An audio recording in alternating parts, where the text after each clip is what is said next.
Hello guys, because of a police shooting, this week got screwed up. Stay tuned.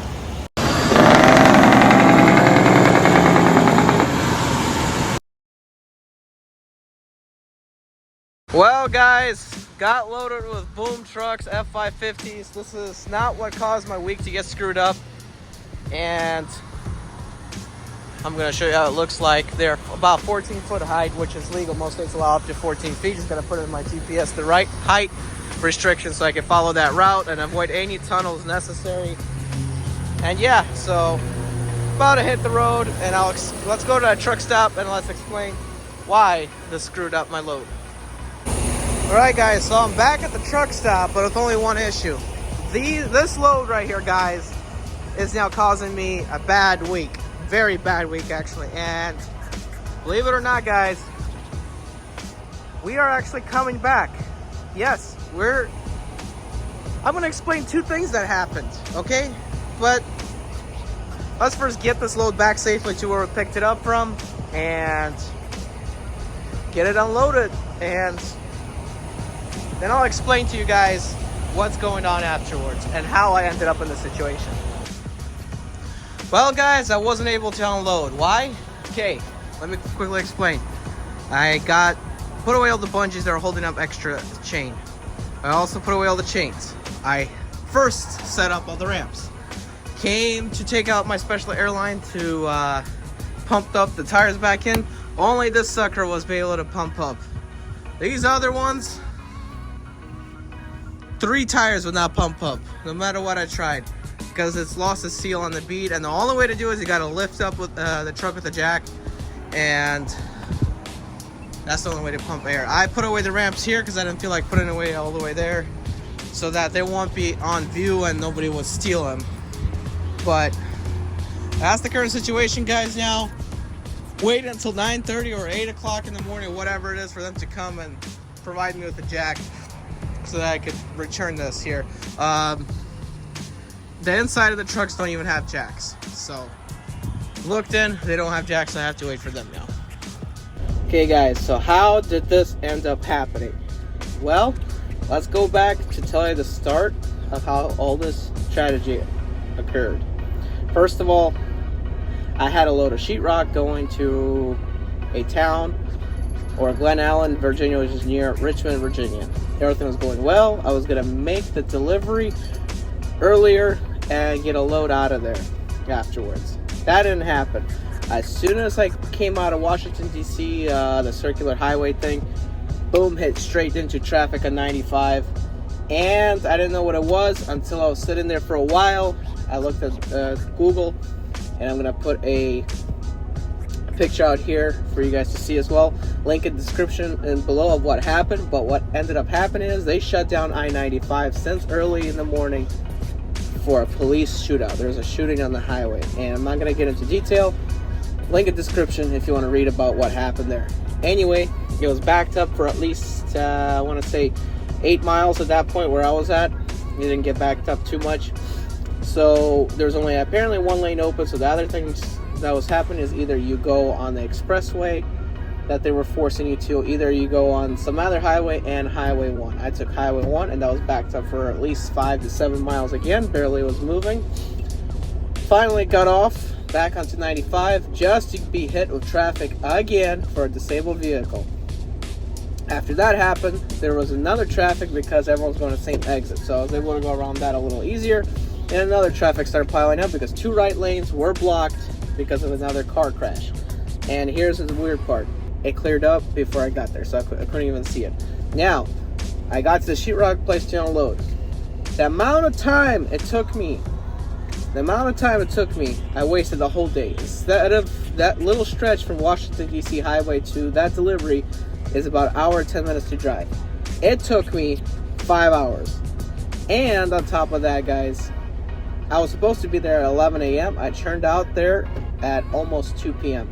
Did not get empty until a little after 4 p.m. By that time, almost all the brokers didn't have any loads up on the board. So I went to the truck stop, to the pilot that has the Golden Corral. Next day, we get this load late of these 2 Ford F550s. we were not told that these Ford F550s were actually 10'1" height. Actually, they were 11 something height. We were told they were 10'1". I got there, I look at the booms. I asked the guy, how tall is it there? He's like 10'10". And they're going to New Jersey and Connecticut, and that's another problem. So I call around and ask what to do. They're like, to make it under 14 feet, because 10'10" on this step deck trailer is actually going to be 14 feet. Most states allow 14 feet, including some East Coast states from my knowledge, but the low bridges you got to watch out on East Coast. There's a whole bunch of them. Anyway, load them up. We drop the air on the steer tires all the way, which I'm struggling now to waiting for somebody to come and help me out and get air back in them. Basically what ends up happening, guys, is we measure it. It reads at 13.10 and the other one reads at 14.2. I'm like, okay, I'm gonna risk it at that point because most bridges are higher than that. So I go to the truck stop and I measure again the height of the load with my measuring stick at flat ground. It turns out that the height of the F550 on the upper deck turns out to be 14 foot 6 inches, way too high. And the one on the bottom turns out to be 14 foot 2. So I end up turning back around when it gets dark and everything, nobody's here, and you know what happens before. So guys, what can we learn from this? I should have measured. It's not 100% my fault, even though it is. I should have measured the height of the load from the deck of the trailer to the height of the load, because I could have put my measuring stick there, and then I know my height of the trailer of how high of a load I can do. I didn't do that. Why? Because I was preoccupied and worrying about other stuff with the load other than that. That's why I didn't worry. And the reason why we didn't get an accurate reading at where I was picking these F550s up is because the ground was uneven, and that's why I was having some goofy readings. So because of this, guys, this is a very low pain week, which I am pretty upset about, because now I'm not sure what the company is going to do now. They have once paid me to go back home when I really needed it, and it was about 11 hours, and they paid me some money to drive empty. And I get paid 30% of the load, so it works a little different for me how I get paid if I drive empty. I only done it once, and that's only because I really needed to be home, and there was no loads out there. Again, it was before the holiday. And again, this is before the holiday too. That traffic on I-95, the police shootout that or whatever happened, basically screwed me, because of the fact that the next day, which is Friday, which is today when I'm filming this, is actually Good Friday, which is a holiday, which means most places will be closed and most brokers won't be working, and all the way up to Monday. So that is what's screwing me over now. Now, back to what I said. I do hope after I get these things empty tomorrow morning, when there's going to be somebody at the shop, that I will get paid something to go back home, because in Richmond, Virginia, I am not that far from home. Actually, from here right now, I'm only 6 hours away from home. And like I said, the company has paid me for driving empty back home when I really needed it. Do I really need to go home? No, but I actually would, because it's a holiday, and where I'm at in this state, I do not know anybody that I can go hang out with or anything like that, and I would really like to be home instead of sitting for 3 nights.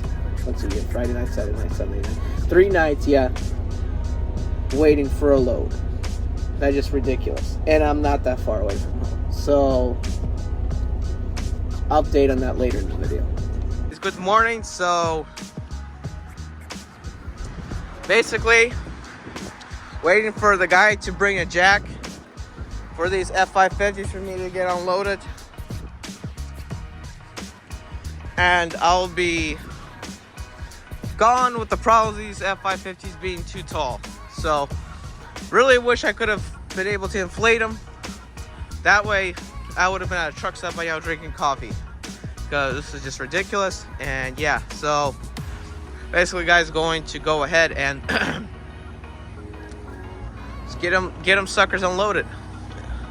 But we need a jack to lift that up and pump air back in the tire. So that's what's going on. Alright, guys, and so the only thing really I'm upset about right now out of all this ordeal is the fact that I'm not making any money doing this. to get paid by the load. A whole bunch of empty miles. Wasted already 2 days in Virginia. And not really working, but working at the same time. And the fact that my company yet hasn't called me that if they're gonna pay me to go home, which is only 6 hours away from here. So that sucks. They've done it before. Can't believe they're not doing it now. Well, guys, having some more issues. We lifted it up, tried to pump air in the wheels, nothing going. So we're actually gonna be just swapping out the wheels in order to take the truck off. All right, guys, unfortunately, yep, got unloaded and now without a load. Not sure if I'm gonna get I think it's overlay or overday pay for sitting during the work week when I should have had a load, and should get a truck order not used percentage of it, but it's screwed up because I'm not home. I'm 6 hours away and have to deal with this, guys. Unfortunately, it is what it is, but it is always safer to refuse a load that's for you would be dangerous than to haul it. Like, for example, I double checked my height finally at the truck stop because down here it's all uneven ground. I couldn't check it anywhere. It was 14.6 on the top deck. On the back, it was 14.2.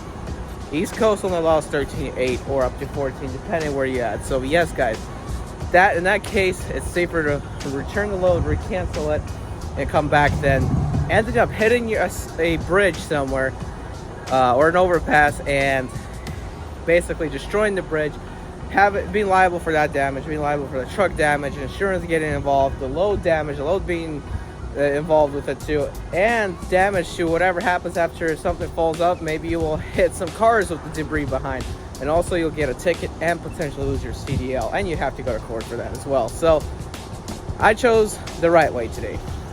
Not canceled. Guys, I'm Eddie B.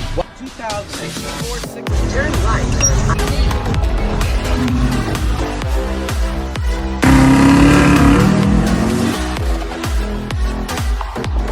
This particular package, driving a temp in the 6 Series.